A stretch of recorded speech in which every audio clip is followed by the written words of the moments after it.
역사를 왜곡해서 근본 없는 나라, 떳떳하지 못한 역사를 숨기기 바빠 자존심도 없는 나라라고 불리는 일본. 그러나 그들의 역사 부정과 왜곡은 날이 갈수록 가관인 모습입니다. 지난달 일본 정부에 의해 일본 교과서에서 종군 위안부와 강제 연행 등의 용어가 사라지는 일이 있었습니다. 일본 정부가 과거사 왜곡과 일제 군국주의 미화에 매우 적극적이라는 걸 또 한 번 느낄 수 있었던 일이었는데요. 독도에 관한 일본의 도발은 사실 우리에게 크게 와닿는 현실적인 부분은 아니라고 생각하는 사람들도 많이 있습니다. 독도를 실제 눈으로 접해보지 않다 보니 그냥 일본이 또 시비 거는구나 하고 넘어가는 경우가 많죠. 하지만 대한민국 사람이라면 모두가 쓰는 한글을 일본이 만들었다는 주장을 펼친다면 기분이 어떠신가요? 문자도 만들지 못해 한자 섞어 쓰는 니들이 한글을 건드려? 최근 인상을 찌푸리게 하는 일들이 일본 곳곳에서 벌어지고 있습니다. 정부나 우익 세력이 아니라 일본인들이 자발적으로 역사 왜곡에 참여하고 있는 모습이 포착된 것입니다. 최근 논란은 일본 시마네현 오키노시마초의 한 식당에서 벌어졌습니다. 이 식당에 독도 모양으로 조리된 밥에 일장기를 꽂아 판매하는 상품이 등장한 것인데요. 이런 상품의 등장은 우연이 아니었습니다. 산인중앙신보 보도에 따르면 시네마현 오키노시마초는 주민들과 함께 다케시마 상품 개발에 박차를 가하고 있었습니다. 관련 특산품을 개발한 지역 업체에게 경비 2분의 1을 보조하는 지원까지 진행되었죠. 때문에 시마네현의 한 음식점에서 독도 카레가 등장했고, 심지어는 독도를 포함한 오키 제도를 디자인한 술잔 등의 상품 등이 등장했습니다. 일본인들이 자발적으로 역사를 왜곡하도록 시마네현이 판을 깔아준 것이나 다름이 없는 상황입니다. 이에 대해 성신여대 서경덕 교수는 이런다고 독도가 일본 땅이 되냐며 한심할 따름이라고 설명했습니다. 이어 이러한 조치는 일본 국민들에게 독도가 자국 영토라는 의식을 높이기 위한 전형적인 꼼수 전략이라고 지적했습니다. 이어 우리는 일상생활 속에서 독도에 관한 상품들이 다양하게 사용되고 있긴 하지만 향후 한국 문화 콘텐츠와 결합된 더 다양한 독도 상품을 개발하여 전 세계인들에게 지속적으로 홍보를 해야 한다고 강조했습니다. 어쩌면 시간이 지나 지금 만들어지고 있는 독도 상품은 고지도 등 독도가 한국 땅이라는 것을 증명하는 역사적인 증거들이 될 수도 있다고 생각합니다. 때문에 우리는 자신들의 땅이 아닌 독도를 다케시마라고 억지 주장하며 각종 상품을 제작하고 있는 일본의 움직임을 불편해하고 이를 뛰어넘어야 할 것인데요.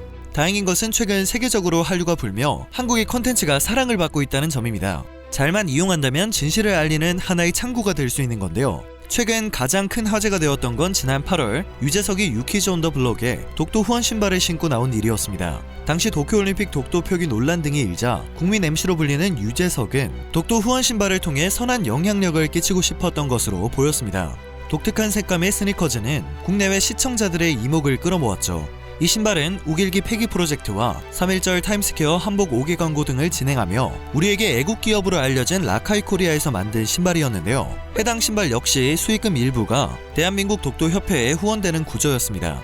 실제로 라카이 코리아는 4년째 매년 다양한 제품의 수익금 일부로 독도 후원을 이어오고 있으며 3.1절 타임스퀘어 한복 5개 광고, 역 동북공정 풍속화 개시 이후 쏟아진 일본과 중국 네티즌들의 왜곡과 악성 댓글에 대한 국제소송을 진행하고 있습니다. 큰 시간적, 금전적 비용을 감수하고 이들은 국제소송을 통해 처벌하겠다는 것이죠. 또 라카이 코리아는 독도는 대한민국 땅이라 독도를 갈 때 여권이 필요 없다는 사실을 한국어 외에 영어와 중국어, 일본어로까지 번역해 공유하기도 했습니다. 그 외에도 일본 731 부대와 7광구, 강제징용까지 계속해서 해외에 알리고 있죠. 이러한 여러가지 일들 때문에 일본에서는 라카이 코리아 제품을 불매하겠다는 반응을 쉽게 찾아볼 수 있는데요.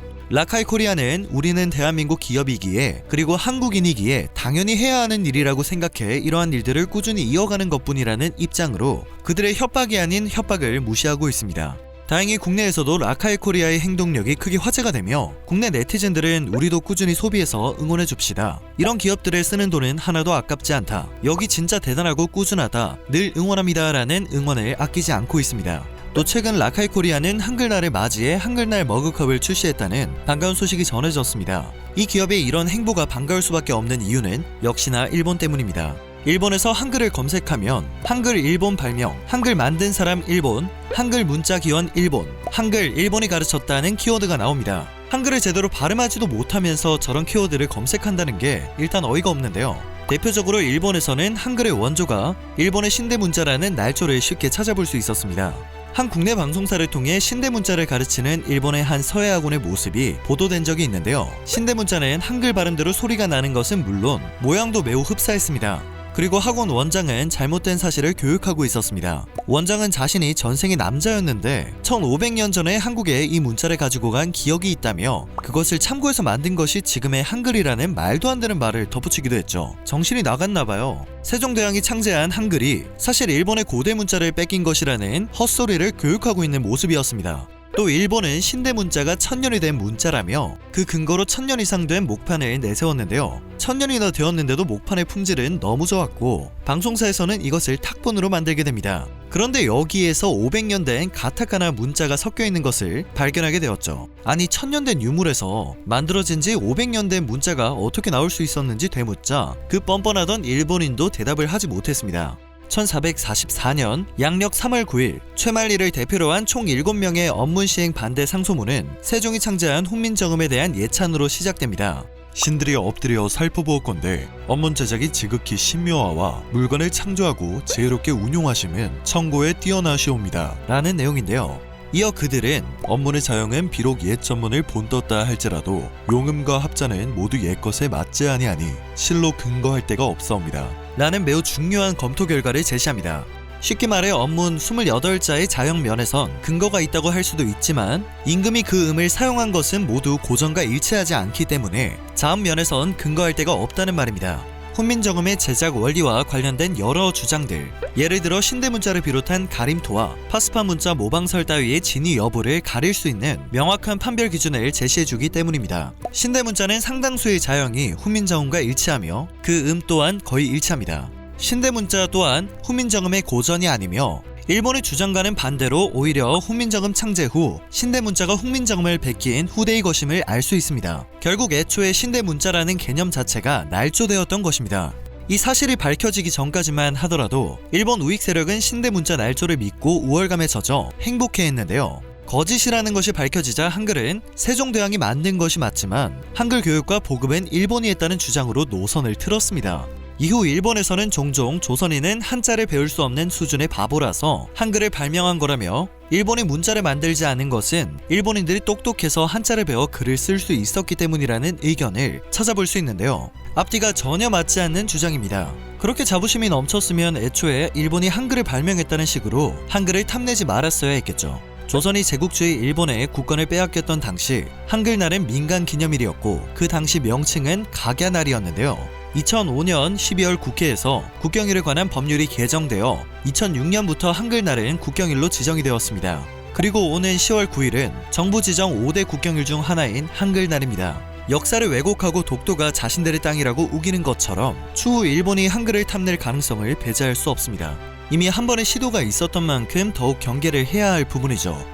우리 일상 속에서 여전히 일제강점하에 스며든 땡깡과 다대기, 유도리와 뿜빠이, 무대뽀와 나시 등의 일본 말들이 빈번하게 쓰이고 있는데요. 말은 민족의 정신이고 글은 민족의 생명이라는 말이 있습니다. 뜻을 완벽하게 전달할 수 있는 우리말이 있는데 굳이 일본말을 쓸 필요가 있을까 싶습니다. 또 그들이 독도와 관련된 상품들을 쏟아내고 있는 현상도 경계를 해야 한다고 생각하는데요. 현재 라카이 코리아에서 한글날을 맞이해 출시한 머그컵 소식을 놓치지 않은 국내 네티즌들은 마치 기다렸다는 듯 마침 월급 들어오는데 돈줄 한번 내줘야겠다. 일본에서 독도 술잔을 만들었다는 기사 보고 화딱지 났었는데 앞으로 이런 상품들로 우리나라도 대응을 해야 한다. 우리 눈에도 예쁘지만 요즘 한글 좋아하는 외국인들 눈에는 더 예뻐 보일 듯이라는 반응을 보이며 라카이 코리아의 꿋꿋한 행보를 응원하고 있는 훈훈한 모습을 자아내고 있습니다.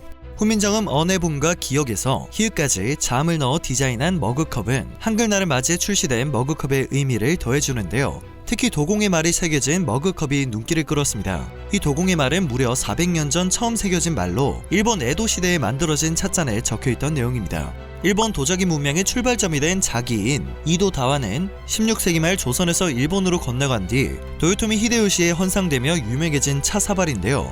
이 일본 도자기 다완들 중 몇 년 전 특이한 한글이 쓰여있는 다완이 발견되었습니다. 무늬처럼 새겨진 한글은 임진왜란 당시 일본으로 끌려간 조선인 도공이 고향을 그리워하며 쓴 시였죠. 시를 통해서는 고향에도 돌아가지 못하는 도공들이 고향을 그리워하는 애절한 마음을 느낄 수 있었습니다.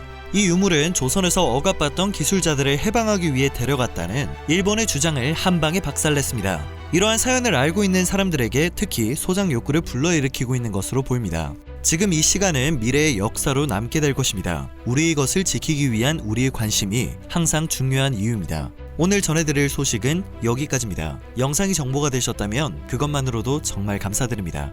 늘 새롭고 유익한 뉴스를 전하는 로버튜브 되겠습니다.